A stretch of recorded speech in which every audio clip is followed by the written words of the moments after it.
देखो प्राची कैसे बताएगी, सुनो सब। क्या क्या पढ़े थे बस। हाँ, क्या होता है सरहुल में? हम्म। हम्म।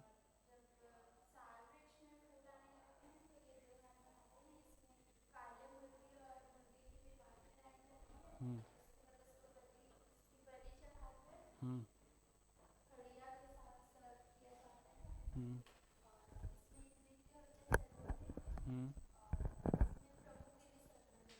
सरना देवी होती है, ठीक। फिर गोबर बोरानी क्या होता है? हम्म।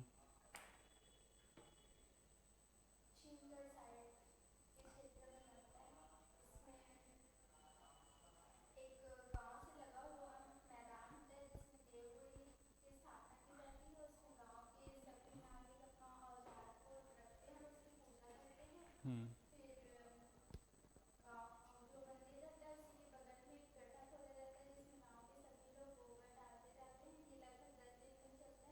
हम्म।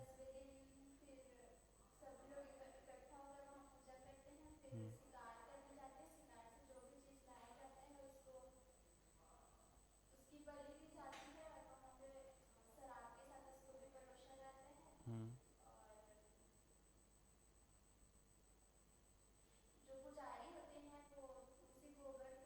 हम्म।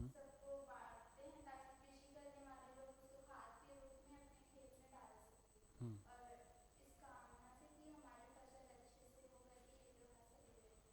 हम्म।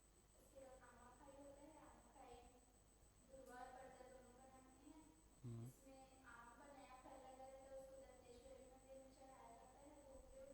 हम्म। हम्म।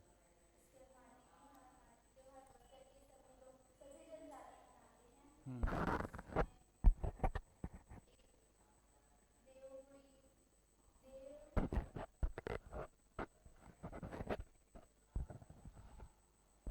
माटी देव हैं, तो उन्हीं से रिलेटेड क्या होगा? गुड़ी बने। गुड़ी मतलब उनका मंदिर। ठीक है, किसी भी मंदिर को वो लोग क्या बोलते हैं? गुड़ी बोलते हैं। बात समझ आई? हाँ। हम्म।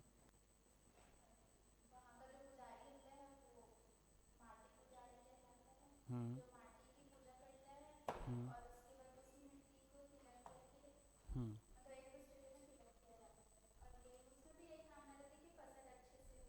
हम्म। ठीक है। हाँ, बीज पुटनी। हम्म। हम्म। अबूझ माणिया जनजाति। हम्म।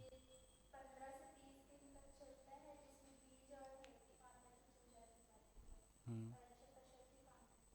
हम्म।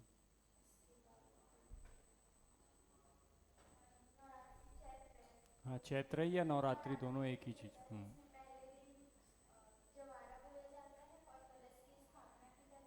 हम्म।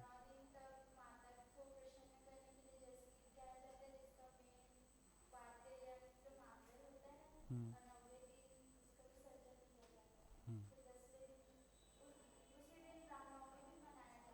हम्म। नौवें दिन, हाँ।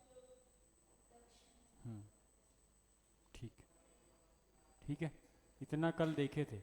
चैत्र माह पढ़ लिए थे, मतलब चैत्र माह में जितने त्यौहार होते हैं उनके बारे में हमने पढ़ा था, जिसमें कौन कौन से त्यौहार थे? सरहुल, गोबर बोरानी, आमा खाई, माटी तिहार, बीज पुटनी, बीज पंडुम, चैत्रई, नवरात्रि, रामनवमी। इतने त्यौहार के बारे में हमने कल की क्लास में डिस्कशन किया था और इससे रिलेटेड डिटेल्स देखे थे कि कैसे कैसे मनाया जाता है। ठीक है। आज हम चालू करेंगे सावन के बाद। अच्छा सॉरी, चैत्र के बाद बैसाख।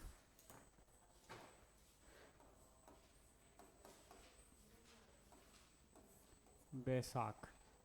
बैसाख में पहला फेस्टिवल कौन सा देखे थे? अक्ति। ठीक है। इसी को क्या बोलते हैं?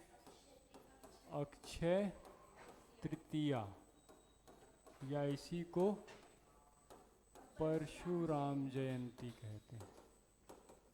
ठीक है, परशुराम जयंती। ये पहला त्यौहार देखे थे अपन कहाँ पर? बैसाख में। तीनों ही अलग अलग तरीके से मनाए जाते हैं, अक्षय तृतीया, परशुराम जयंती और अक्ति। हमको मेन पढ़ना है अक्ति, ठीक है। मेन हमारे लिए टारगेट क्या होगा? अक्ति। बाकी अक्ति पे जाने से पहले देखते हैं कि आप लोग परशुराम जयंती और अक्षय तृतीया के बारे में क्या जानते हैं और कैसे मनाते हैं। कौन बताएगा परशुराम जयंती? किसी को पता है? हाँ हाँ। हम्म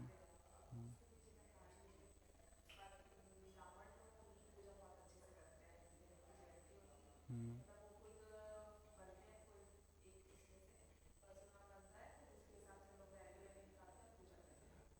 सिंपल सी बात है, परशुराम जयंती का मतलब परशुराम के जन्मोत्सव, ठीक है। जैसे बाकी का बर्थडे सेलिब्रेट किया जाता है, इसी प्रकार से हम परशुराम जी का भी, क्योंकि परशुराम जी को ब्राह्मणों का भगवान माना जाता है, ठीक है। उनके वो पूर्वज हैं, तो इसलिए उनको भगवान का दर्जा दिया जाता है। ये भी माना जाता है कि वो राम के अवतार हैं, मतलब विष्णु अवतार में से एक है, उन्हीं के अंश हैं, ऐसा माना जाता है, ठीक है। तो उनकी जो जयंती है, उनकी जो इनका जो जन्मोत्सव है, वो कब मनाया जाता है? बैसाख माह की तृतीया को मनाया जाता है, ठीक है। ज़्यादातर जो त्यौहार मैं बोला हूँ शुक्ल पक्ष में पड़ने वाले हैं ज़्यादातर, ठीक है। तो ये भी कब पड़ती होगी? शुक्ल पक्ष की तृतीया, ठीक है। तो ये हम तृतीया में ये त्यौहार मनाते हैं, जिस दिन हम परशुराम जी की पूजा आराधना करते हैं और उनसे अपने स्वास्थ्य और उज्जवल जीवन के लिए, स्वस्थ जीवन के लिए कामना करते हैं। सिंपल सा लॉजिक, ठीक है। हाँ, इतना ही बताना है। ये बड़े में आ भी नहीं सकता। क्यों नहीं आ सकता? क्योंकि इसकी कोई ऐसा बैकग्राउंड नहीं है कि, है ना, कि यहाँ से कहानी जुड़े या कुछ स्पेशल फंक्शन नहीं होते इस टाइम पे, ठीक है। जनरल पूजा होती है, जैसे आप करते हो किसी के भी, जैसे हनुमान जयंती होती है तो हनुमान जी की पूजा करते हो, रामनवमी में राम जी की पूजा कर ले, उसी प्रकार से यहाँ पर भी पूजा होती है, ठीक है। ये इतना ही हुआ। अक्षय तृतीया क्या होती है? तो अक्षय का मतलब होता है टूटना, जिसका क्षय ना हो। तो ऐसे जीवन के लिए हम क्या करते हैं? ऐसी जीवन की कामना करते हैं जिसमें क्षय ना हो, किसी चीज़ की हानि ना हो। इस कामना के साथ हम लोगों को दान करते हैं, जिसमें कई तरीके के दान होते हैं। जल दान है, अन्न दान है ना, अलग तरीके के दान पुण्य इस दिन किए जाते हैं। इसी को हम क्या कहते हैं? अक्षय तृतीया। क्योंकि तृतीया को मना रहे हैं और किस कामना के साथ मना रहे हैं? कि हमारा जो जीवन है वो अक्षय रहे, उसमें से कोई चीज़ जो दुख है वो सिर्फ जाए, अच्छी चीज़ें कोई क्षय मत हो, कमी मत हो। इसलिए हम क्या कर रहे हैं? उसको सेलिब्रेट कर रहे हैं। तो इस दिन हम बहुत सारे डोनेशंस करते हैं, बहुत सारे दान करते हैं, जिसमें ग्रेन्स का हो गया, कपड़े का हो गया, ठीक है। अलग अलग तरीके से जिसकी जैसी श्रद्धा भक्ति होती है वो वैसा दान पुण्य करता है। जल दान होता है, पीतरों को दान दिया जाता है, पीतरों के नाम से दान दिया जाता है। तो वो सब कब किया जाता है? अक्षय तृतीया के दिन किया जाता है। इसी कल्चर को आप मिक्स करोगे किसके साथ? अक्ति के साथ। अब अक्ति के दिन क्या होता है? तो अक्ति का दिन जाना जाता है मुख्य रूप से किस चीज के लिए? गुड्डा गुड़िया की शादी करवाने के लिए, ठीक है। ये प्रतीक होता है, गुड्डा और गुड़िया किसका प्रतीक है? क्यों शादी करते हैं गुड्डा और गुड़िया की? पता है? किसी भगवान का प्रतीक है, ऐसा पता है? नहीं पता? कैसे मैडम? करे हो? नहीं होता आपके यहाँ? कैसे नीरा मैडम? अक्ति नहीं मनाए हो आज तक? कैसे होता है?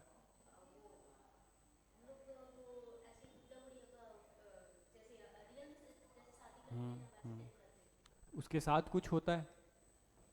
मतलब घर में कोई, नहीं, घर में कोई फंक्शन होता है साथ जैसे ये तो एक पार्ट है, गुड्डा गुड़िया का विवाह करवाना एक पार्ट है। एक्चुअल में अक्ति में क्या करते हैं अपन?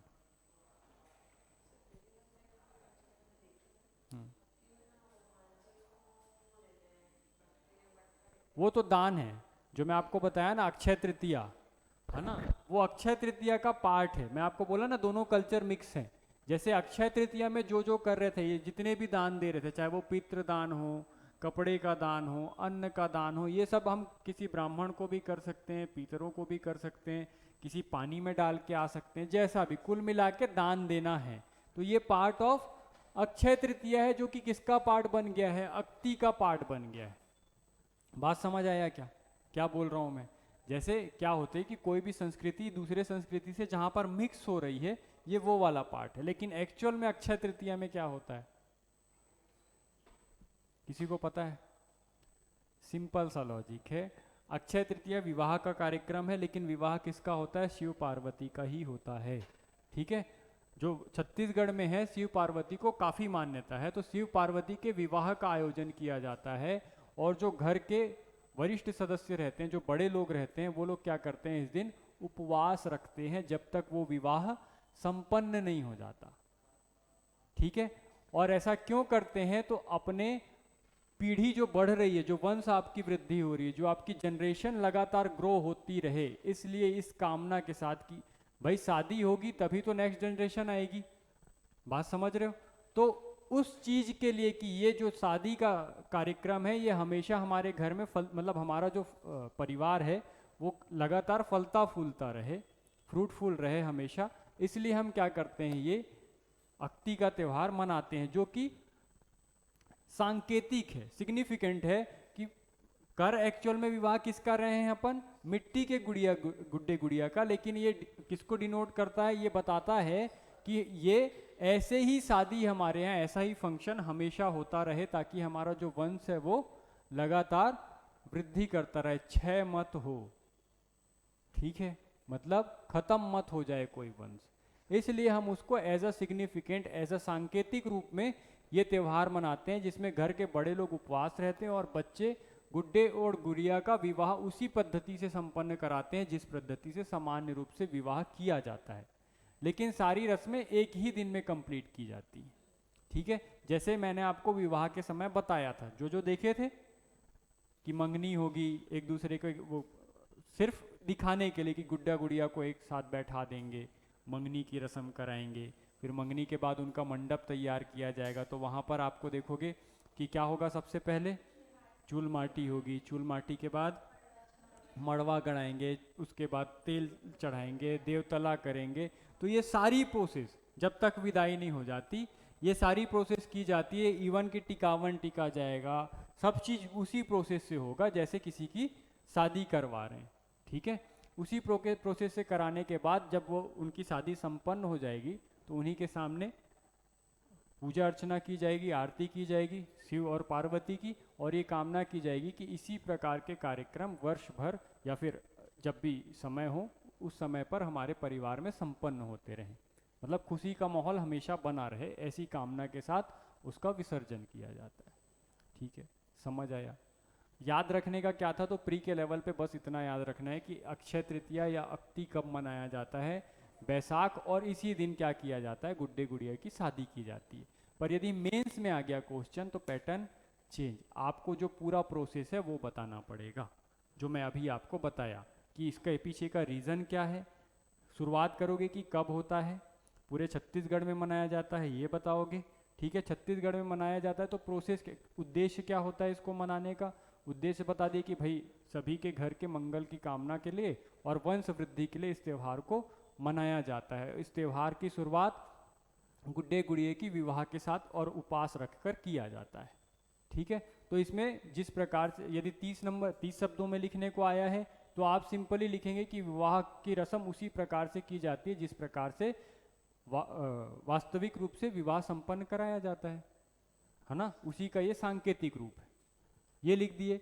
यदि यही क्वेश्चन और बड़ा करने को आ गया तो फिर आपको क्या करना पड़ेगा, एक एक स्टेप बताना पड़ेगा कि शादी में कौन कौन सी रस्म होती है। तो आप सुबह से शुरू कर सकते हो कि भाई सुबह घर के बच्चे जो होते हैं वो गुड्डा गुड़िया की मंगनी करते हैं, और मंगनी करने के बाद विवाह का कार्यक्रम फिक्स हो जाता है, जिसकी शुरुआत किससे करते हैं हम, चूल माटी से, और फिर आप एक एक करके चूल माटी, मंडप छादन, तेल चग्घी, हल्दी, चीकट, ऐसे सब एक एक करके डिस्क्राइब कर दोगे तो यही आंसर क्या हो जाएगा आपका, बड़ा हो जाएगा। और लास्ट में आपको बताना पड़ेगा कि परिवार के सभी सदस्य आरती और पूजा के बाद सबकी मंगल कामना के साथ इस गुड्डे गुड़िए का विसर्जन कर देते हैं। ठीक है, ये आपका अक्ति का त्यौहार है, हर साल मनाते हो लेकिन पता कुछ नहीं है। देखते तो होगे आसपास तो मनता ही होगा, वो भी नहीं देखे? बड़े गरीब लोग हो आप लोग हैं। नहीं मनाते? छत्तीसगढ़ के मैदानी क्षेत्र में हर गांव में ये त्यौहार अब कम होते जा रहा है। शायद हो सकता है मैं आपसे थोड़ा ज़्यादा बुजुर्ग हूँ, है ना, तो इसलिए मैंने ज़्यादा चीज़ें देख रखी होंगी, ऐसा भी हो सकता है। पर अब चीज़ें हाँ कम होती जा रही हैं, पर पहले ये बहुत बहुत होता था। आज भी होता है हमारे गांव में, तो आज भी होता है। ठीक है, तो हम आज भी देख पाते हैं कि हाँ कैसे हो रही है चीज़ें। तो आप शहर में रहने का कुछ नुकसान भी है ना। देखें तो बैसाख का दूसरा त्यौहार कौन सा होगा? समझ आया ना? अक्ति, परशुराम जयंती या फिर अक्षय तृतीया? लिख लोगे कि नहीं लिख पाओगे? तीनों में से कोई भी नाम आए, आपको कंटेंट बता दिया कि किसमें किस चीज़ से शुरू करना है। अब ऐसा नहीं है कि आप परशुराम जयंती में अक्षय तृतीया की बात नहीं बता सकते या अक्ति की बात नहीं बता सकते। यदि मेरे से सिर्फ परशुराम जयंती पूछा, मेरे पास कंटेंट कितने शब्दों का है? 30 शब्द का। मैं ज़्यादा से ज़्यादा क्या बताऊंगा परशुराम जयंती में कि परशुराम का जन्म इस दिन हुआ था, इसलिए जितने भी हिंदू परिवार हैं उनके द्वारा उनके जन्मोत्सव के रूप में इस त्यौहार को सेलिब्रेट किया जाता है या मनाया जाता है। इसके बाद तो कंटेंट खत्म हो गया। मान लो 60 शब्द में दे दिया या 100 शब्द में दे दिया, फिर तो उसको बढ़ाने के लिए आपको ये बताना पड़ेगा कि इसी त्यौहार को अक्षय तृतीया के नाम से भी जाना जाता है। ठीक है, अक्षय तृतीया के नाम से जाना जाता है और इस दिन विभिन्न प्रकार के दान पुण्य की मान्यता है, जिसमें अन्न का दान, कपड़े का दान, पितरों का दान, जल का दान आदि जैसी दान किए जाते हैं। ये सब भी बताना पड़ेगा। इसी त्यौहार को छत्तीसगढ़ में अक्ति के रूप में मनाया जाता है, जिसमें गुड्डे और गुड़िए का विवाह संपन्न कराया जाता है। यदि आप ये सारी चीज़ें बता दिए तो वही जो 30 शब्द का क्वेश्चन था, 30 नंबर में आप लिख रहे थे, वही कितने का बन जाएगा? 100 का बन जाएगा। तो अपने दिमाग का यूज़ करना है खुले तरीके से। ठीक है, ऐसा नहीं कि सर तो परशुराम में 20 ही शब्द बताए थे, अब मैं इसको 30 कैसे करूं कि 60 कैसे करूं, तो सर पढ़ाए नहीं थे इसीलिए, नहीं तो बना लिया रहता, ऐसे मत बोलना। ठीक है, सर उतना ही पढ़ा सकते हैं जितना होता है ना। अब आपका दिमाग है कि उसको कैसे आप बड़ा और छोटा कर सकते हो। यदि मैं ज़्यादा बताया हूँ तो उसको कम कैसे करोगे, यदि कम बताया हूँ तो उसको ज़्यादा कैसे बनाओगे। ठीक है, बनेगा। दूसरा त्यौहार देखें, आषाढ़ में दूसरा सॉरी बैसाख में दूसरा त्यौहार कौन सा मना रहे थे? अरवा तीज। ये तो आप ही लोग बता दोगे ऐसा लग रहा है मेरे को। हाँ, अरवा तीज ये बैसाख में मनाया जाने वाला दूसरा त्यौहार है।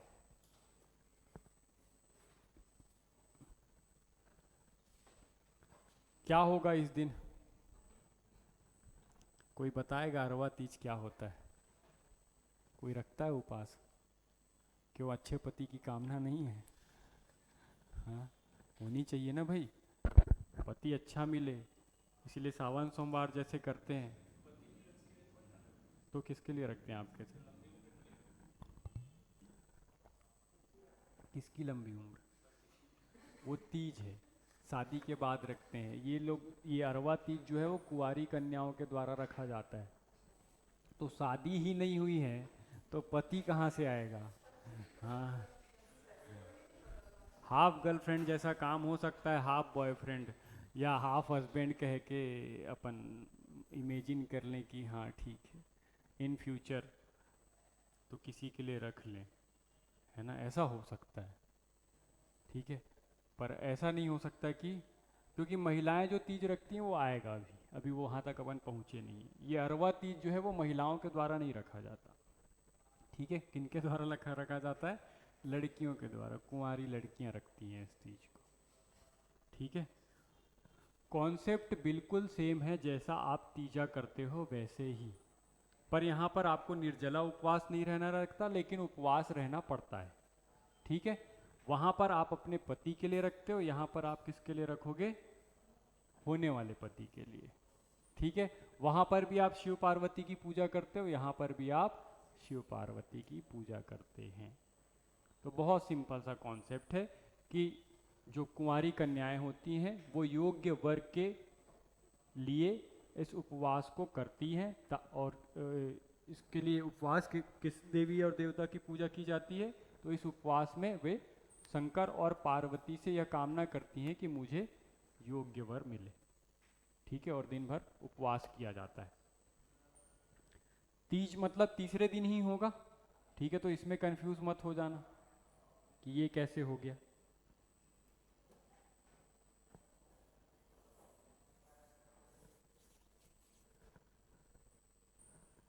याद रहेगा, लिख पाओगे। बहुत बड़ा डिस्क्राइब नहीं करना है, पर यदि आ ही गया तो फिर क्या करना पड़ेगा आपको, पूजा पद्धति को डिस्क्राइब करना पड़ेगा। 60 शब्द से ज़्यादा का क्वेश्चन नहीं बन सकता अरवा तीज में, ठीक है। और यदि 60, अभी जो मैं बताया वो 30 शब्द बताया आपको, जो बताया वो 30 शब्द बताया। कैसे 30 शब्द? पहला फैक्ट बताया आप कि ये छत्तीसगढ़ के अंचल में मनाया जाने वाला त्यौहार है। संपूर्ण छत्तीसगढ़ में इस त्यौहार को मनाया जाता है। कब मनाया जाता है? दूसरे लाइन में बता दिए कि यह त्यौहार बैसाख की तीज में मनाया जाता है, तीसरे दिन या तीसरे दिवस में। ये अक्षय तृतीया जो है वो शुक्ल पक्ष में है और ये जो है वो कृष्ण पक्ष में है, दोनों अलग अलग है। तभी तो एक को तृतीया बोल रहे हैं, एक को तीज बोल रहे हैं, ठीक है। दोनों अलग अलग टाइम पे है। एक बार और कंफर्म कर लेना, तीज शुक्ल में थी कि ये दोनों अलग अलग टाइम पे होता है, कृष्ण पक्ष और शुक्ल पक्ष में, ठीक है। तो ये कंफर्म कर लेना एक बार कि कौन सा शुक्ल पक्ष में होता है और कौन सा कृष्ण पक्ष में होता है। जहाँ तक मुझे याद है, अक्ति जो परशुराम जयंती है ये शुक्ल पक्ष में होती है और जो अरवा तीज है ये कृष्ण पक्ष में मनाया जाता है। तो एक बार इसको आप कंफर्म करेंगे, होमवर्क लिख लीजिए, ठीक है। आप नहीं बताओगे तो मैं बता दूंगा, पर ठीक है, एक बार मेहनत करके देख लेना, ठीक है। यहाँ तक बात समझ आई। पहले लाइन में क्या बताए कि ये त्यौहार पूरे छत्तीसगढ़ में मनाया जाने वाला त्यौहार है। दूसरे लाइन में बताया कि यह त्यौहार बैसाख जो माह है, हिंदी कैलेंडर के अनुसार बैसाख माह की तीज को या तीसरे दिन मनाया जाने वाला त्यौहार है। इस त्यौहार में शिव पार्वती की उपासना की जाती है, जिसमें कुमारी कन्याएं योग्य वर के लिए उपवास रखती हैं। ये 30 शब्द में लिखा गया, बात समझ आया। यदि इसी को मेरे को 60 करना है तो फिर मेरे को ये बताना पड़ेगा कि शिव पार्वती का विवाह कैसे करवाते हैं या फिर उपासना कैसे करते हैं। तो आप सामान्य रूप से जैसे पूजा करते हैं उसी को आपको लिखना पड़ेगा, जैसे आपको तीजा में पूजा होती है ना, उसी प्रोसेस को, ठीक है। क्योंकि बढ़ाना है, 60 शब्द में पूछ लिया है और हमारे पास कंटेंट नहीं है, इसलिए हम क्या कर सकते हैं, उसको पूजा पद्धति को बताकर बढ़ा सकते हैं। समझ आया अरवा तीज क्या होता है? कोई डाउट? अक्षय तृतीया समझ में आया? आगे चलें। बैसाख के बाद कौन सा माह देखे थे? जेठ। जेठ में पहला पर्व देखे थे भीमा यात्रा।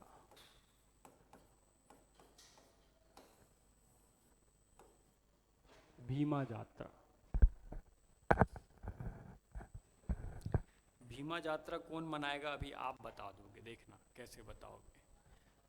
जो जिस पॉइंट से बताओगे, मतलब अभी जनजाति का नाम नहीं लिख रहा हूँ, जनजाति लास्ट में लिख लेना, ठीक है, क्योंकि ये जनजाति लास्ट में आप ही बताओगे। मैं इसका डिटेल बता रहा हूँ कि क्या होता है इस दिन, ठीक है। पहला डिटेल है इस पर्व का, भीमा यात्रा, कि ये अच्छी वर्षा के कामना के लिए मनाया जाता है। अच्छी वर्षा की कामना, याद रहेगा। भीमा यात्रा मनाया क्यों जाता है? अच्छी वर्षा की कामना। देखो पहले लाइन में आपको यही बताना पड़ेगा कि कौन मनाता है और ये जनजाति जिस रीजन में पाई जाती होगी उस रीजन का नाम, कि भाई जिस जनजाति जो मना रही है वो किसी ना किसी क्षेत्र में पाई जा रही होगी, तो इसका मतलब वो उस क्षेत्र में प्रचलित त्यौहार हो गया। 2 पॉइंट निकल गए। तीसरे पॉइंट में मैंने क्या बता दिया कि ये मनाया क्यों जाता है, क्योंकि अच्छी फसल की कामना के लिए मनाया जाता है। अब नेक्स्ट पॉइंट में मैं बताऊंगा कि मनाया कैसे जाता है।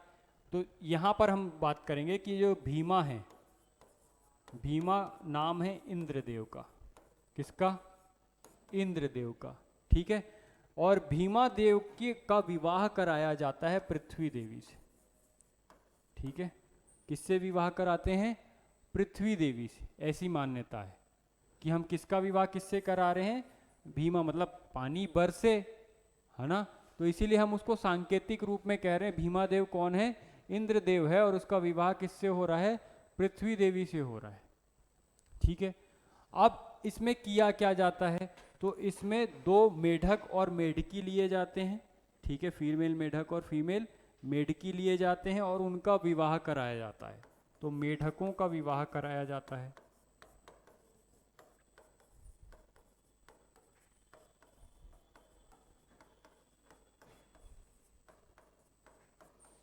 मेढकों का विवाह कराया जाता है। अब कौन सी जनजाति कराती है, ठीक है, तो उनका नाम लिख लीजिए आप। और वो कहाँ पाई जाएगी,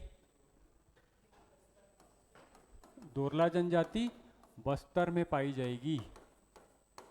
इसका मतलब ये कहाँ पर प्रचलित होगा, बस्तर के क्षेत्र में प्रचलित होगा। आराम से लिख पाओगे अब, ठीक है। मेढक को वैसे भी बरसात का प्रतीक माना जाता है कि मेढक आया, टर टर किया, इसका मतलब बरसात होने वाली है। तो उसी को जनजाति लोग इस त्योहार के रूप में मनाते हैं, जिसमें मेढक और मेढकी, मेढक किसका रूप होता है, भीमा देव का रूप होता है, वहीं मेढकी पृथ्वी देवी का रूप होती है, और उन दोनों का विवाह संपन्न कराया जाता है। बात समझ आया, क्यों कराया जाता है, तो भाई अच्छी वर्षा हो, जिससे फसल अच्छी हो। तो ये कुल मिलाकर किससे जुड़ा हुआ त्यौहार है, खेती से जुड़ा हुआ त्यौहार है। तो यदि आपको कितना भी बड़ा आंसर लिखने को आ जाए तो आप लिख सकते हो। यदि आपको सेंटेंस बनाना आता है, कौन बताएगा मेरे को इसका आंसर लिख के, 60 वर्ड्स में लिख के बताना है, मतलब बोल के बताना है। जो सबसे अच्छा आंसर बोलेगा उसको डेयरी मिल्क चॉकलेट। शर्त यह है कि मेरे से अच्छा आंसर बोलना पड़ेगा। कोशिश करो, कोशिश। भीमा यात्रा को 60 शब्द में बताना है आपको। कोई ऐसा है जो प्रैक्टिस कर रहा हो इसको घर में जाके मेंस के पैटर्न में लिखने की, कोई भी? हाँ जी, नहीं एग्जैक्ट डेट नहीं है, एग्जैक्ट डेट नहीं है, प्रथमा द्वितीया तृतीया ऐसा कोई डेट नहीं है, ठीक है। बस ये है कि इस माह, जेठ माह में इसको मनाया जाता है, ठीक है। क्योंकि इसी के बाद पानी गिरना चालू होगा ना भाई, देखे हो जेठ में सबसे ज़्यादा गर्मी रहती है, और इसी के बाद क्या होता है भाई, आदमी को गर्मी लगेगी तो क्या बोलेगा, भगवान पानी गिरा दे। यही कर रहे हैं इन लोग, ठीक है। कौन बताएगा, कोई शक्तिमान नहीं है? हाँ, नहीं बता, हाँ कोशिश ही करना है भाई। मैं थोड़ी बोल रहा हूँ कि आप डिप्टी कलेक्टर पोस्ट पा गए हो तो मैं आपको जज करने वाला हूँ कि कैसे पा गए। मैं तो बोल ही रहा हूँ कोशिश करो। बताइए, बैठे बैठे बता दीजिए, कोई परेशानी नहीं। हम्म,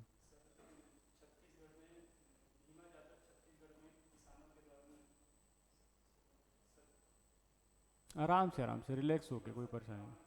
हम्म,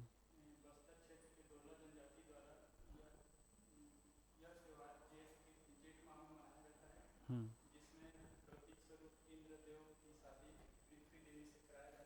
हम्म, हम्म,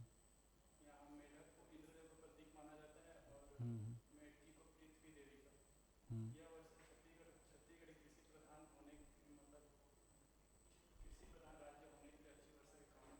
हम्म, हम्म, हम्म, वेरी गुड, बैठो। और कोई कोशिश करना चाहेगा? अच्छा अटैम्प्ट था। और कोई? कोई नहीं, बाकी सब टाइम पास करने आए हो। बताओ।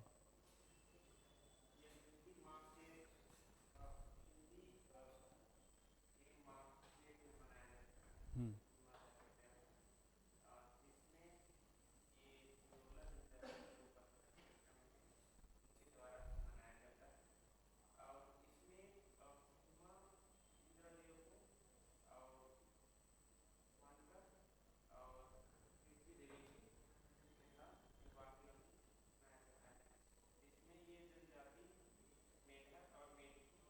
हम्म,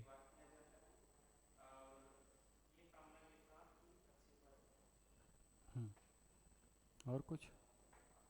बस, ठीक था पर परफेक्ट नहीं था अभी भी आंसर। और कोई? देखो मज़ा आना चाहिए सुन के, जब आप बताओ तो ऐसा नहीं लगना चाहिए कि आप सोच के बता रहे हो। बात समझ आ रही? फ्रेमिंग सबसे पहले दिमाग में चालू हो जानी चाहिए कि मैं कौन सा पॉइंट पहले रखूंगा, उसके बाद कौन सा पॉइंट रखूंगा, उसके बाद कौन। जब ये सीक्वेंस बन जाएगा ना आपके दिमाग में सेकंड भर में, बहुत समय नहीं लगता आपको। यदि आंसर पता है, सामने दिख रहा है, तो आपको केवल सेंटेंस अरेंज करना आना चाहिए कि कौन सा सेंटेंस पहले बोलूँगा और उसको बोलने की शैली क्या होगी, मैं उसमें कौन कौन से शब्द यूज़ करूँगा। यदि आपका फ्रेमिंग है ये दिमाग में कि कितने जल्दी आप फ्रेम कर पा रहे हो, तो वो आंसर बहुत अच्छा और इजी हो जाएगा। 60 नहीं तो 30 ही में बताओ ना, 30 ही में बताओ। पर सीक्वेंस बहुत प्रॉपर होना चाहिए। जब आप शुरू कर रहे हो तो उसको इम्पैक्टफुल लगना चाहिए कि हाँ यार कुछ बताने आया है ये मेरे को, ठीक है। ऐसा नहीं लगना चाहिए कि आप सोच के हर एक एक, देखो आपके सेंटेंस में क्या हो रहा है मैं आपको समझाता हूँ। आप आंसर सही बता रहे हो, आंसर गलत नहीं बता रहे हो, लेकिन एक सेंटेंस दूसरी सेंटेंस से लिंक नहीं हो रहा है, टूटा टूटा हुआ है। कि जैसे मैं फैक्ट बताता हूँ ना कि भाई ये दोरला जनजाति के द्वारा त्यौहार मनाते हैं, ये त्यौहार में भीमा देव की पूजा करते हैं, इस त्यौहार में मेढक और मेढकी का विवाह करते हैं। तो ये तीनों सेंटेंस अलग अलग है, अभी लिंक नहीं हुआ है। बात समझ आया? इसी को लिंक करना सीख गए कि एक सेंटेंस से दूसरे सेंटेंस में ट्रेवल कैसे करते हो आप। तो उस सेंटेंस में जो बीच के शब्द होते हैं जो उसको मिलाते हैं, वो यदि सही लगने लग गए, काम बन गया आपका मेंस में। बात समझ आया? इतना ही खेल है प्री और मेंस का, और कुछ नहीं है। सिर्फ लिखने का टेक्निक है कि आप कितने अच्छे से उसको लिख पाते हो। फैक्ट यही रहते हैं, कुछ नहीं बदलना है। आप मेंस का नोट्स उठा के देख लेना, कुछ अलग नहीं है, एक शब्द अलग नहीं है। बस शर्त यह है कि वहाँ यहाँ आप टू द पॉइंट पढ़ रहे हो, वहाँ पे आपको इसी को लिखा हुआ मिलेगा, और वही आपको सीखना पड़ता है कि लिखते कैसे, जो कि हम नहीं जानते हैं। इसी को और कोई अटेम्प्ट करना चाहे कि मैं बताऊं कि कैसे लिख सकते थे, बताइए।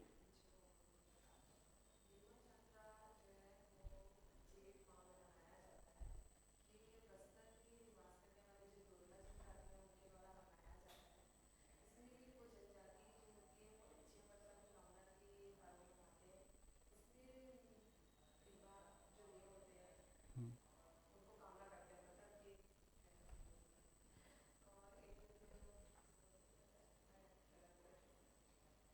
और कोई? नीरा मैडम, अपन तो मेंस लिखने वाले हैं। नींद में हो गया? हाँ तो फिर बताओ ना, उठते कैसे हो आप, मतलब हद है यार। हाँ, ऐसा लग रहा था कि नींद से जगा दिया मैं कि अरे। हाँ, ऐसे नहीं करना है नीरा मैम, क्लास में है अपन, है ना। एकदम अटेंटिव रहना है कि मेरे से पूछ ले काश। आपका इंटेंशन ये होना चाहिए कि काश ये मेरे से पूछ ले, मैं बताता हूँ कि क्या होता है, तब तो मज़ा है पढ़ने में। ठीक है, बताऊँ कि कोई बताना चाहेगा, और कोई एक आधा अटेम्प्ट लगाना चाहे कि भाई ये ऐसे लिख सकते हैं सर। हीरा मैडम, कोशिश करोगे? वही बताना है, मैं भी कुछ अलग थोड़ी बताऊंगा। मैं भी वही बताऊंगा, लेकिन सही तरीके से बताने की कोशिश करूंगा कि क्या चीज़ पहले आना चाहिए और कौन सी चीज़ बाद में आना चाहिए।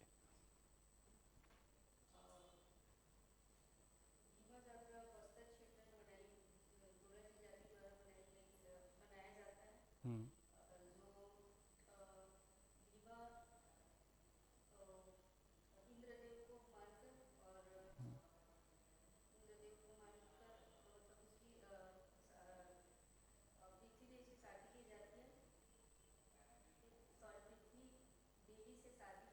हम्म।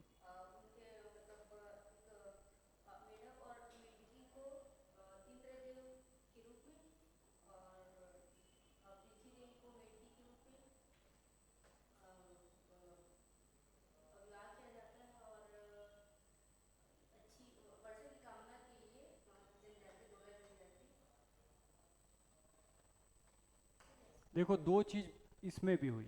एक तो फैक्ट का रिपीटेशन, ठीक है, आपने एक ही फैक्ट दो जगह बताया, पहली गलती। दूसरी गलती कि आप जो सेंटेंस बोल रहे हो ना, मैं ये बार बार बोल रहा हूँ, सिंक नहीं हो रहा है एक दूसरे से। आप कैसे ख़त्म करते हो कि पहला, जैसे आपने पहली लाइन बोली, ठीक है, लाइन बहुत अच्छी थी, ऐसे ही शुरू करना चाहिए आंसर कि आपको पहले उसका रीज़न बताना है कि किस जगह पर हो रहा है और कौन सी जनजाति बना रही है, ठीक है। लेकिन आप क्या कर रहे हो, भीमा जात्रा पर्व बस्तर रीजन में या फिर बस्तर के क्षेत्र में मनाया दोरला जनजाति ये त्यौहार मनाती है, ऐसा बोल रहे हो? इसी को आप बोलो कि भीमा जात्रा पर्व बस्तर के क्षेत्र में दोरला जनजाति के द्वारा मनाया जाने वाला पर्व है। अब ये सेंटेंस क्या हो गया, ये बताने लग गया कि अब आप दूसरी लाइन बताने वाले हो। आप जो बता रहे हो उसमें ये नहीं समझ आ रहा है कि लाइन यहाँ पे खत्म हो गई कि अभी दूसरी लाइन चालू होने वाली है। और ये दोनों में अंतर समझ आ रहा है? जो आप आंसर दे रहे हो और जो मैं अभी आंसर बोला, इसकी पहली लाइन में अंतर समझ आया क्या? मैं क्या बोल रहा हूँ कि आप जैसे मैं अभी लाइन बोला, उस लाइन के बाद आपको ये अपेक्षा रहेगी कि मैं आगे भी एक लाइन बोलूंगा, लेकिन आप जो लाइन बोल रहे हो वो ऐसा लग रहा है कि ब्रेक हो गई, खत्म हो गई वहीं पे। नहीं समझ आया? कई लोगों को नहीं आया, कई लोग नहीं पकड़ पाए मैं क्या बोला। आप एक बार आंसर बोले कि भाई भीमा जात्रा पर्व बस्तर के क्षेत्र में दोरला जनजाति द्वारा मनाया जाता है, आप ये बोले, है ना?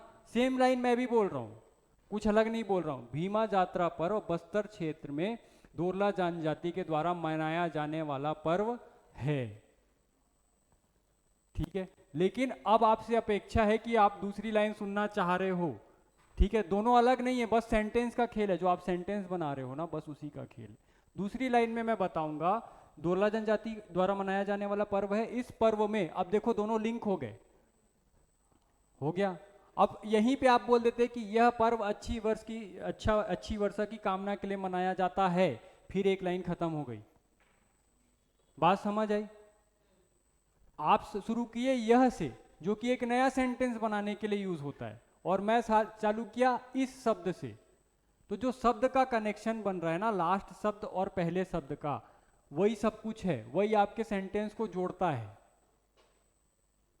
ठीक है? इस वीडियो को जाके यदि मिल जाए तो रिपीट में देखना मैं क्या समझाना चाह रहा था आपको। जिनको जो नींद में होंगे, कई लोगों को नहीं समझ आ रहा होगा, सुबह का समय है ना, और काफ़ी देर हो गया रहता है, तो हो सकता है कि आपको नहीं समझ आ रहा हो। लेकिन यदि नहीं आ रहा हो तो वीडियो रिपीट में देखिएगा कि मैं आपको क्या समझाना चाह रहा था, ठीक है? तो पहले लाइन में मैं बताया कि भीमा जात्रा पर्व बस्तर के क्षेत्र में दोरला जनजाति द्वारा मनाया जाने वाला पर्व है। इस पर्व में अच्छी फसल की कामना के लिए भीमा देव और पृथ्वी देवी का विवाह संपन्न कराया जाता है।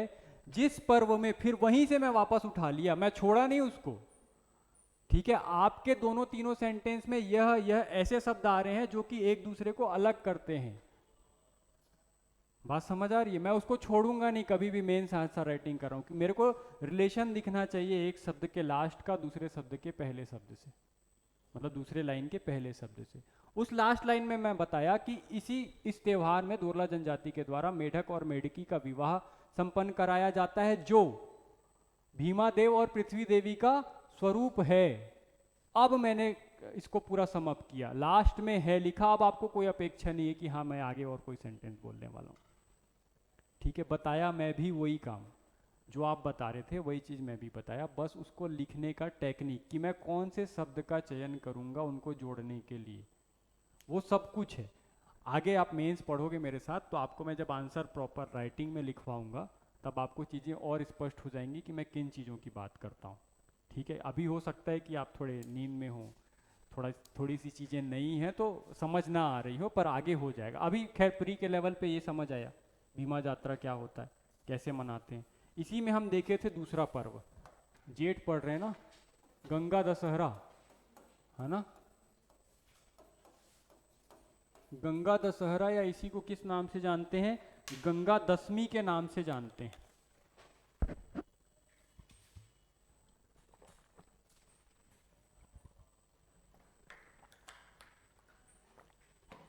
देखें गंगा दशहरा, गंगा दशमी क्या होता है। ये सरगुजा के क्षेत्र में निवास करने वाली सभी जनजातियां मनाती हैं, पहली बात। तो इसका क्षेत्र क्या हो जाएगा, कहाँ पर मनाया जाता है ये? सरगुजा में, ठीक है?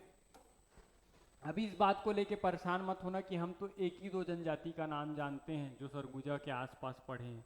लास्ट में जब जनजाति खत्म होने वाली रहेगी तो मैं आपको जितनी भी जनजातियां हैं, 42 प्रकार की जनजातियां, सबको मैप में ट्रेस करवाने वाला हूं कि कौन सी जनजाति कहां पर होती है, ठीक है? तो आपको फिर से सारे नाम सुनने को मिलेंगे, तो अभी परेशान नहीं होना है, ठीक है? अभी जो बता रहा हूँ उसको उस सीक्वेंस में पढ़ते जाना बस, ठीक?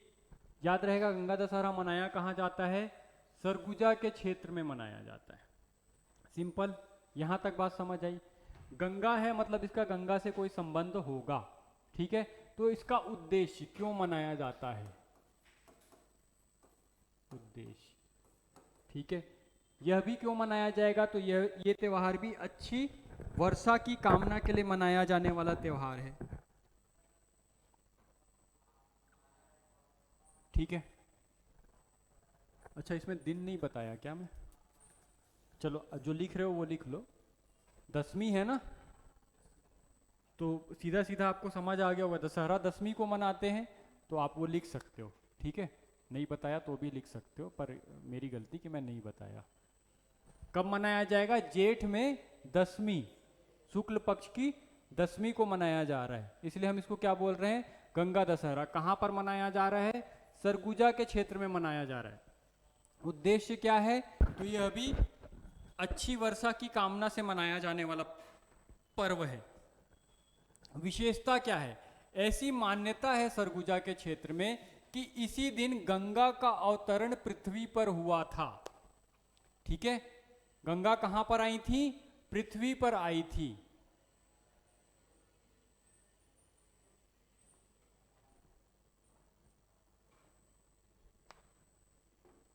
लिख पाओगे?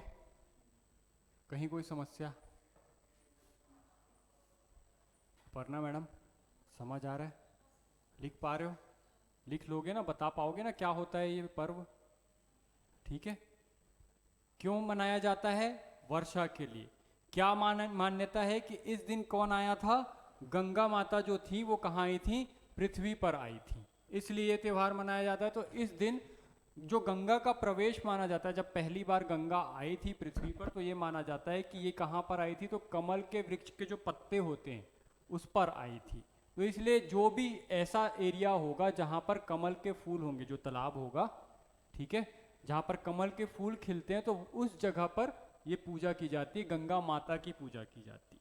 गंगा को देवी स्वरूप मान के उसकी पूजा की जाती है, किसी तालाब में की जाती है, क्योंकि भाई नदी में नहीं उग सकता ना, जो कमल का फूल है वो नदी में नहीं उग सकता, उसके लिए कीचड़ चाहिए, और नदी में कभी कीचड़ नहीं हो सकता, इसलिए नदी में नहीं मना सकते, ना ही समुद्र में मना सकते, ना ही और जहाँ पर कीचड़ होगा, उसी किसी पौंड होगा, कोई गड्ढा होगा, ऐसी जगह पर ही ये मनाया जा सकता है। तो जिस जगह पर भी कमल के फूल खिले होते हैं उसके पत्ते की पूजा की जाती है, ये मान के कि इसमें किसका निवास स्थान है?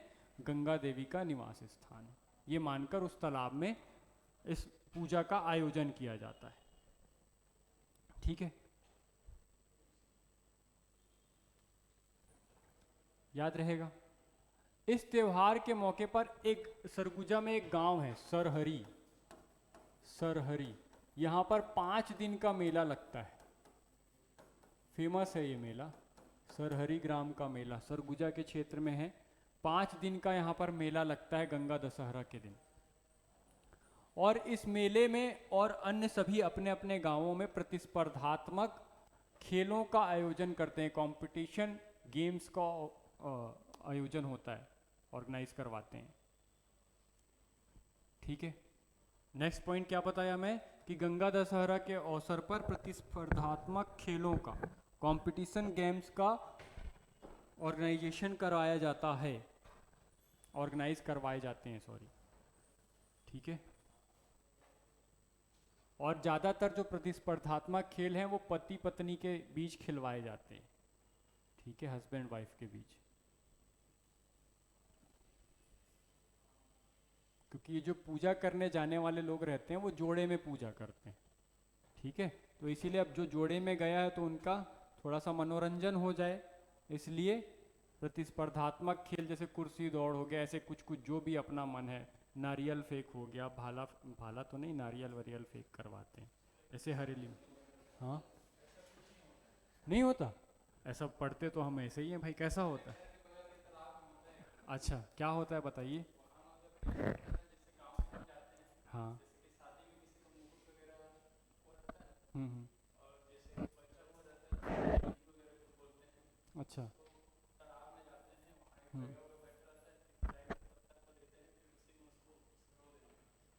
अच्छा अच्छा। तो ये भाई ग्राउंड लेवल की बातें हैं जो अपन पढ़ते हैं। जैसे देखो अक्ति जो हम एग्जैक्ट मनाए ऐसे ही नहीं मनाते। जैसा हम अक्ति पढ़े एग्जैक्ट ऐसा अक्ति मनाते हैं क्या हर जगह? नहीं। बिलासपुर वाले अलग मनाते हैं, रायपुर वाले अलग मनाते हैं। इसीलिए तो पूछना पड़ता है ना, आपसे पूछता क्यों कि आपके यहाँ कैसे मनाते हैं। एक्चुअल जो रिचुअल है, जो उसका मेन बेस होगा वो अलग होगा, लेकिन अपने अपने हिसाब से जैसी सुविधा रही उसके हिसाब से हम उसको क्या किए, बदल लिए। तो इसलिए हो सकता है, मैं ये मना नहीं कर रहा हूँ कि आपके यहाँ पे गलत होता होगा। आप उसमें उसको लिखोगे उसमें नंबर भी मिलेगा, ठीक है, नंबर भी मिलेगा। आपके यहाँ जैसा मनाया जाता है आप वैसा लिखो। लेकिन हाँ कुछ प्रचलित चीज़ें हैं, जैसे ये गंगा दशहरा गंगा के नाम पर है, गंगा के अवतरण के लिए ही मनाया जाने वाला त्यौहार है। तो आप उसको उसे डिनाई नहीं कर सकते कि ये ऐसा नहीं है। चाहे वो कहीं पे हो, जो रिचुअल बता रहा हूँ हो सकता है किसी जगह पे प्रतिस्पर्धात्मक खेल नहीं होते होंगे, आप लोग गाना बजाना कर लेते हो, कोई परेशानी नहीं है। समझ आ रहा है? अल्टीमेट काम क्या है कि वो पूजा के बाद मनोरंजन होना चाहिए जो लोग आए हैं उनका। तो ये उसका उद्देश्य है। और जो सरहरी ग्राम है, ये मैं नहीं बोल रहा हूँ, ये बुक में लिखा हुआ है भाई कि सरहरी ग्राम है कोई सरगुजा के पास, वहाँ पर 5 दिन के मेले का आयोजन होता है जो कि काफ़ी प्रसिद्ध है। ठीक है, तो ये मेरा कोई ऑब्जर्वेशन नहीं है, मेरी कोई थीसिस नहीं है इसमें। ठीक है, बाकी आप उस क्षेत्र से हो, आप ज़्यादा जानते हो। यदि आपको लिखना है तो आप उसको अपने एग्जाम में अपने पेपर में बिल्कुल लिख सकते हो, उसमें कोई गलती नहीं। जैसे मान लो मैं बिलासपुर में रहता हूँ और बिलासपुर में हरेली का त्यौहार कुछ अलग तरीके से मनाया जाता है अपेक्षाकृत कि सरगुजा वाले हरेली का त्यौहार कुछ अलग तरीके से मनाते हैं। ठीक है, तो दोनों ही क्षेत्र में परेशानी नहीं है, आप उसमें क्षेत्र मेंशन कर दीजिए। ठीक है, कि इस क्षेत्र में इस परंपरा से मनाया जाता है। जैसे सरगुजा लिखा, मैं यहाँ पे सरहरी ग्राम स्पेशल बताया ना आपको, कहाँ गया, आगे था ये सरहरी ग्राम में स्पेशली बताया, आप अपने गांव का नाम लिख दीजिए। ठीक है, पर ऐसा नहीं करना है। क्यों नहीं करना है? क्योंकि इसमें एक परेशानी पिछले साल आ गई थी कि कुछ लोगों ने ABC के जगह जो लैंग्वेज वाला पेपर था वहाँ पर अपने गांव का नाम या अपना नाम या अपने किसी दोस्त का नाम मेंशन कर दिया था। ठीक है, और यदि आप ऐसा करते हो तो जांचने वाले को इससे हिंट मिल जाएगा कि ये आपका पेपर है, तो चीटिंग होने की संभावना बन जाती है। इसलिए पूरे पेपर में आप कहीं पर भी लिख रहे हो तो अपने से रिलेटेड कोई नाम नहीं लिखोगे।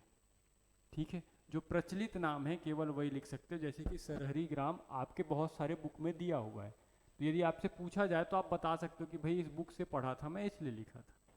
पर यदि आप अपने गांव का नाम लिख दिए तो आप ट्रेस हो जाओगे कि हाँ ये पर्टिकुलर गांव का ही आदमी है। नहीं पकड़ पाया तो कोई केस नहीं, चोरी पकड़ी गई तब केस हो जाएगा। तो इसलिए ऐसा कोई हिंट नहीं देना है जो आपसे रिलेटेड हो।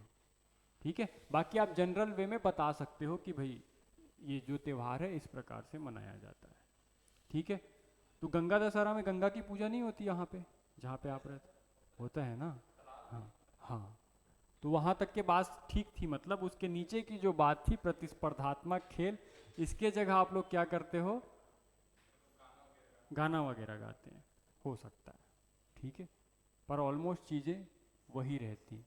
ठीक है, क्योंकि देखो बुक में क्या होता है, जैसे मान लो मैं पहली बार, मैं बुक राइटर हूँ, मैं PhD कर रहा हूँ, आपके क्षेत्र में मैं पहली बार आया, मैं ऐसा तो नहीं है कि पूरा सरगुजा घूम डालूंगा, नहीं घूम सकता ना। किसी एक गांव में गया, उस दिन पता चला कि मेरे को यहाँ पे कोई त्यौहार है, मैं अपनी पुस्तक कॉपी लेके गया और पूछना चालू किया कि भैया कैसे कैसे करते हो। अब जिस व्यक्ति से मिला वो जो उसके बारे में बैकग्राउंड जानता था, जो उसके बारे में रिचुअल्स जानता था, जो जो चीज़ वहाँ हो रही थी, वही तो मैं लिख पाऊँगा ना। एक से दो जगह थोड़ा बहुत डिफरेंस हुआ तो एक चीज़ को मैं कॉमन मान के उसको हाईलाइट कर दिया और उसी में बुक छप गई। ठीक है, अब हो सकता है कि उसी से दूसरे 10 किलोमीटर में और कुछ भी मानते हो, उससे 10, जैसे मान लो उसी दिन मेरे यहाँ पूड़ी सब्जी बनी थी तो मैंने आपको बता दिया कि भाई पूड़ी सब्जी खाते हैं, और थोड़े दूर गया तो पता चला उसके यहाँ चीला बना था, वो बोल दिया चीला खाते हैं, तो अलग अलग हो गया ना। आपके हिसाब से चीज़ें अलग हो, लेकिन यदि ये पूछ ले कि पूरे छत्तीसगढ़ में हरेली में क्या खाते हैं तो सब कोई चीला खाते हैं,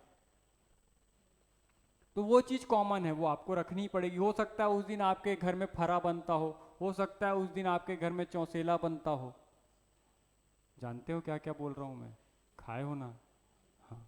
तो हो सकता है कि ऐसा बना हो, तो फिर क्या हो जाएगा, आपको लगेगा कि अरे यार सर चीला बोल रहे हैं, मेरे यहाँ तो चौसेला बनाते हैं।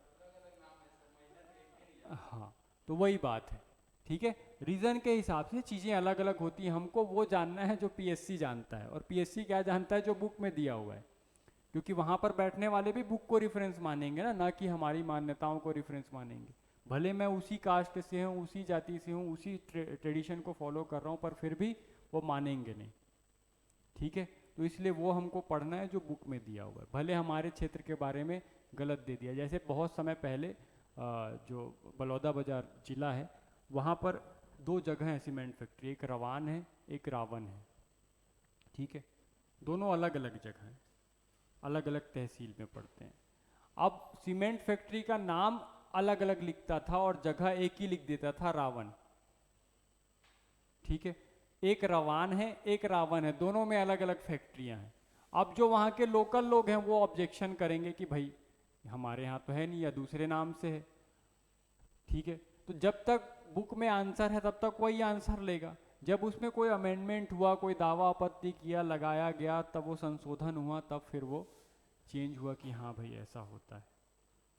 बात समझ आई? तो जो जनरल चीज़ें हैं, जनरल पर्सपेक्टिव है, उसको लेके चलना है। बाकी हाँ, आप अपने आंसर में जब मेंस कर रहे हो आंसर राइटिंग, वहाँ पर आपके पास छूट रहती है कि आप थोड़ा ऊपर नीचे कर सकते हो आंसर को, तो वहाँ पर आप फ्री हो। पर प्री में आपको मौका नहीं दिया जाएगा। ठीक है, तो प्री में ये पूछेगा भी नहीं कि वहाँ पे प्रतिस्पर्धात्मक खेल होते हैं कि नहीं होते हैं, वो तो आपको अपने साइड से बताना है। ठीक है, क्या समझ आया? तो ये क्या था, जेठ माह हो गया। अब कल से पढ़ेंगे आषाढ़, जिसमें अपन पहला पर्व पढ़ेंगे गोंचा पर्व। बहुत कम कम हो पा रहा है, कोशिश करते हैं कि थोड़ा जल्दी आऊँ मैं और जल्दी चीज़ें चालू हों, ताकि थोड़ा जल्दी से इसको अपन कम। समझ आया? क्लास समझ आया? 2 महीना हुआ आज बैसाख और जेठ का। कल जो पढ़ने वाले हैं, कल 2 पर्व बहुत इंपॉर्टेंट होंगे। एक तो गोंचा पर्व पढ़ेंगे, एक हरेली पढ़ेंगे, और एक इसके बाद चालू होगा, हरेली के बाद बस्तर दशहरा।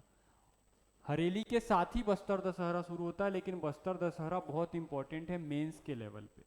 प्री के लेवल पे भी क्वेश्चन बनते हैं, पर अभी तक कम क्वेश्चन बने हैं। आने वाले समय में ज़्यादा क्वेश्चन बन सकते हैं, लेकिन मेंस के लिए बहुत इंपॉर्टेंट है। ठीक है, तो जो कल का क्लास होगा वो इन 3 प्रमुख त्योहारों पे बेस होगा, जो कि बस्तर के रीजन पे मनाए जाते हैं, बस्तर में ही मनाए जाते हैं मुख्य रूप से। और हरेली तो पूरे छत्तीसगढ़ में मनाया जाता है, पर बस्तर में भी मनाया जाता है। तो ये तीनों त्यौहार कल के बहुत बहुत मतलब बहुत ही महत्वपूर्ण होने वाले। और यदि क्लास मिस हुई तो ये समझ नहीं आएगा, स्पेशली बस्तर दशहरा आपको समझ में नहीं आएगा। ठीक है, तो कल के नोट्स प्रॉपर बना लीजिएगा बस्तर दशहरा वाले, क्योंकि वो एक जगह मिलना भी मुश्किल है आपको, जो मैं बताने वाला हूँ। ठीक, तो उसके नोट्स प्रॉपर सीक्वेंस में आप बना के रख लीजिएगा एक जगह पर, ताकि आपको वो वैसे समझ आ जाए, वैसे याद रह जाए। ठीक है, तो कल की क्लास में अपन क्या पढ़ेंगे, गोंचा पर्व, हरेली और बस्तर दशहरा। ठीक है, समझ आया? आज की क्लास समझ आई? कोई कन्फ्यूज़न है तो अभी पूछ लो। कल आऊँगा तो थोड़ा जल्दी चालू करूँगा और थोड़ा जल्दी से पढ़ाऊँगा, क्योंकि बहुत सारे त्यौहार हैं ना, और भी बताने हैं। क्योंकि टाइम बहुत ज़्यादा लग जा रहा है। सोचो 2 त्यौहार बस हुआ इतने देर में, 1 घंटे की क्लास में, है ना? थोड़ा सा जल्दी पढ़ाऊँगा। तो कोई क्वेश्चन है? नहीं?